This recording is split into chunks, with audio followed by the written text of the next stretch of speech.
When that war started, Abraham Lincoln and George McClellan were not strangers.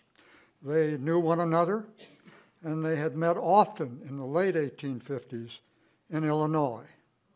McClellan was a golden boy of the old Army.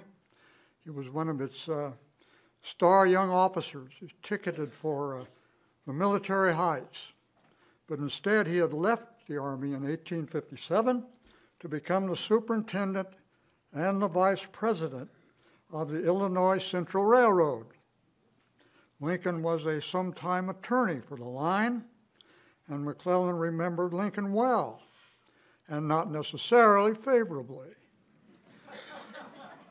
More than once, McClellan later wrote, "I have been with Lincoln in out-of-the-way county seats where some important case was being tried, and in the lack of sleeping accommodations, have spent the night in front of a stove, listening to the unceasing flow of anecdotes from his lips."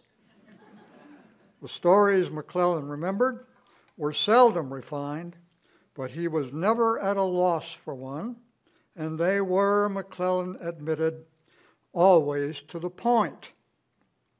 The main point McClellan got from all this was that this hick of a giant from the Illinois frontier was a good lawyer, perhaps, but certainly not his, McClellan's, social, intellectual, cultural, and moral equal. McClellan was raised in the upper strata of the Philadelphia elite, and this opinion that Lincoln was his social, intellectual, cultural, and moral inferior, which he often said, by the way, and was unfortunately an opinion about Lincoln that he would never change.